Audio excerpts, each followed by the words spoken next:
हमारे यहाँ वर्तमान में बड़े बड़े पोस्टर बैनर जो बड़वानी में लग रहे हैं और दोनों ही सांसदों के द्वारा बताया जा रहा है कि ये रेल लाइन मैं लेके आया, ये रेल लाइन मैं लेके आया।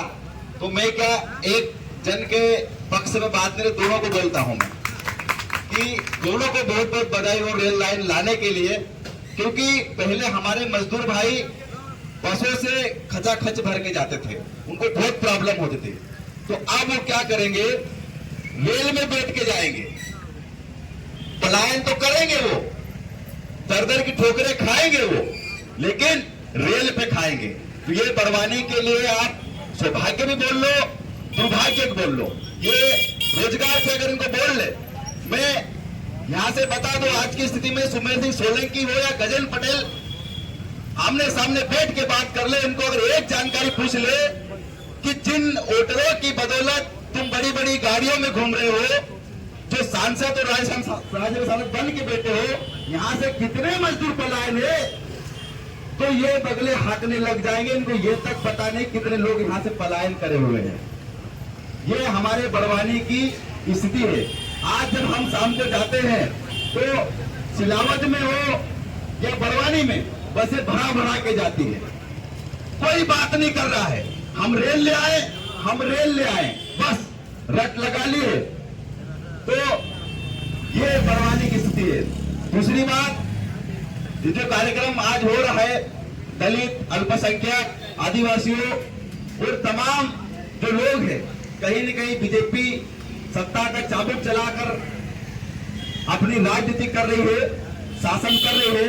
इसके खिलाफ आज जो कार्यक्रम हो रहा है, एक राहत इंदौरी साहब ने एक बात कही थी कि आएंगे कई मकान जज में, यहाँ पर सिर्फ मेरा ही मकान नहीं है। तो हम जब पहले बोलते थे कि गौ सेवा के नाम पर जब लोगों को मॉब लिंचिंग की जा रही थी, जब लोगों को आरोपी हो या नहीं हो, एक नया सिस्टम बना दिया कि उसके घर पे बुलडोजर चला देना, ये नीति बढ़ेगी। लोग बहुत तालियां बजा, अरे वो मुसलमान का घर जला दिया, उसके घर पे बुलडोजर चला दी, वहां पे लोगों को मार दिया। ये कल की घटना है। एक 17 से 18 साल का आर्यन मिश्रा नाम के लड़के को गो सेवकों ने वो तस्करी के नाम पर गोली से उसकी हत्या कर दी गई। कितनी बड़ी दुखद बात है। जो लोग तालियां बजाते थे, कहते थे कि नहीं नहीं हमारे यहाँ बुलडोजर नहीं चलेगा, हमारे यहाँ ऐसा नहीं होगा, ऐसा नहीं है साथियों, ये किसी को छोड़ने वाले नहीं। आखिर में गौ सेवा का जो ये पीड़ा उठा रखे हैं, इनको कानून को हाथ में लेने का अधिकार किसने दिया है? जब बड़वानी में घूमती है, जब गाय को ये लोग मां बोलते हैं, मैं बोलता हूं डंके की चोट पे, जितना गायों को और पशुओं को इम्पोर्टेंस हम देते, किसान देते हैं, इनका जो बहुत बड़ा गो भक्त अपने आप को बोलता है, वो भी इतनी सेवा वो नहीं करता होगा। ये गो सेवा करने के नाम पर एक दिन गाय की पूजा करते हैं और प्लास्टिक खाने के लिए शहरों में छोड़। आज क्या हम इनको कह सकते हैं कि भाजपाइयों की मां सड़कों पर घूम रही है और प्लास्टिक खा रही है? ये कहे तो बहुत कोई गुनाह नहीं है, क्योंकि ये गाय को माँ बोलते, माँ हम भी बोलते, लेकिन माँ हमारी कभी प्लास्टिक नहीं खाती है। बाकायदा हम उसकी घर में बांध कर उसकी सेवा करते हैं, जंगलों में चराने के लिए जाते हैं। लेकिन सबसे बड़ा मेरा ये बताते हैं, जैसे भाई ने एक कही थी कि जुगनू से उजाला करते हैं और बताते हैं कि जैसे दिल निकल आया। वर्तमान का परिदृश्य तो ऐसा हो गया है कि अगर भाजपा ने बोल दिया कि दिन निकल गया, मोदी जी ने वहां से आकर बोल रात में अगर दिन हो गया तो सारे भक्त निकल जाएंगे, देखो दिल निकल गया, देखो दिल निकल, कोई दिमाग नहीं लगाएगा। ये जमात ऐसी पैदा कर दी गई, बोस ने बोल दिया, बात खत्म। उसी बोस ने इस देश को डुबाया है, उसी बोस ने किसानों को डुबाया है, उसी बोस ने बेरोजगारी को लेकर एक कई सदी के युवा, 90s के युवाओं को बेरोजगार रख दिया। राहुल गांधी जी ने सबसे पहले कहा था कि किसानों के साथ में 3 काले कानून बर्बाद कर देंगे। आखिर में वो 3 काले कानून वापस लेना पड़ा।